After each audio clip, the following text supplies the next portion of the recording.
My name is Andrew Flynn, and my case study tackles eco-city development in China.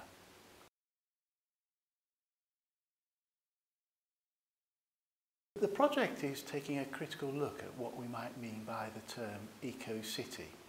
So what we've been doing is exploring the ways in which different interests, developers, environmental groups, government, as well as communities think about the term eco-city and why it may have different meanings for them. Eco-cities are important because we know that more and more people are living in urban areas. We also know that urban areas are sites of pollution. They're where much of our waste is produced. They suffer the worst in terms of noise pollution, in terms of air pollution. Therefore, we need to make our cities more habitable. We need to make them more environmentally friendly.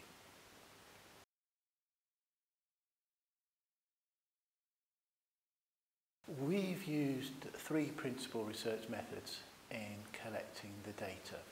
First of these has been key person interviews with planners, developers and government officials to understand more about why they think particular areas are suitable for eco-development, but also to try to understand more about why they are sympathetic to eco-development and what they understand by the meaning of the term. Secondly, we've engaged in observational work. We've looked at the ways in which the development process has actually occurred, what sorts of developments are taking place. And the third method that we've used is questionnaire surveys, where we've collected data on consumption practices and socio-economic backgrounds of the early residents living in an eco-city. And the city that we've been most interested in is Tianjin. This is a city with a proposed population of somewhere around about 300,000 people. So it's about half an hour's train journey from Beijing. It's in a very prosperous part of China and a very economically active part of China.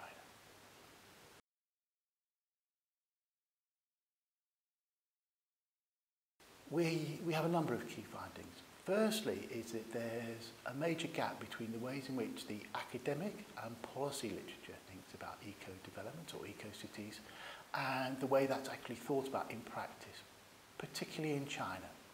So within the academic and policy literature, the idea of an eco-city or an eco-development will be very much about bringing together environmental, economic and social issues, and thinking about the trade-offs that will occur in the development process as a result of bringing together those three issues. In practice, particularly in a Chinese context, eco-development can mean something rather different. There's a notion that if an area is green, really rather undeveloped, then it may make it a suitable candidate site for development.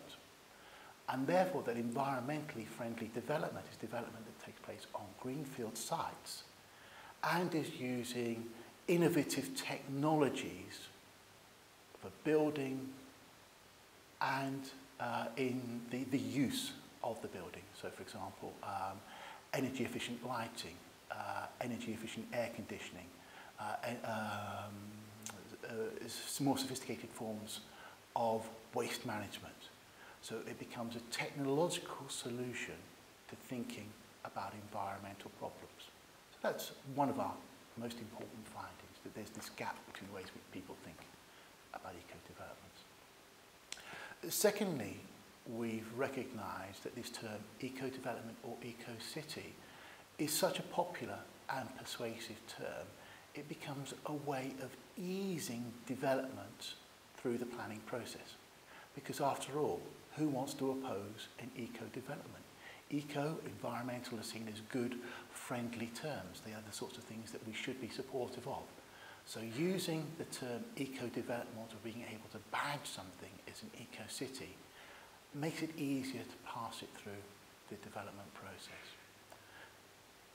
So the third point, therefore, is that much of the meaning in practice about eco-development tends to be dominated by those who are involved most closely with the development process.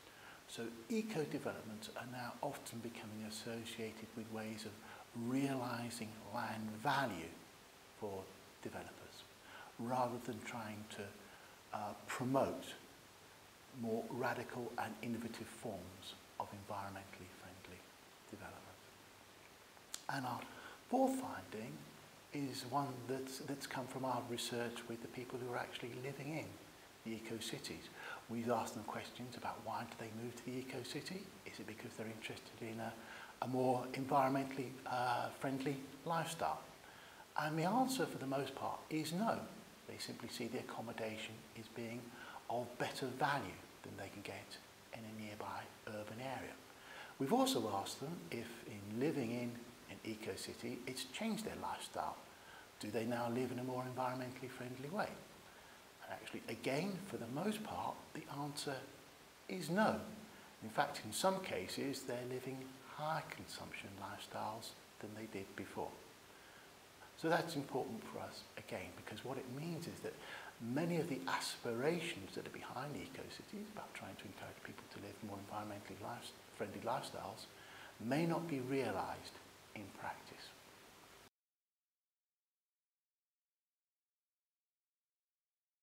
Our conclusions and recommendations, therefore, are that firstly, we need to be able to think much more critically about the ways in which the term eco-city or eco-development is being used in practice, and therefore to look much more critically at some of the developments that are badged as eco-city to explore whether they are going to be able to realise their ambitions for being more environmentally friendly.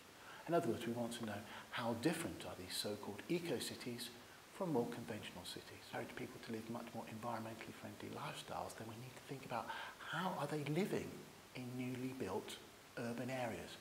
What are their consumption aspirations? What is their consumption behaviour?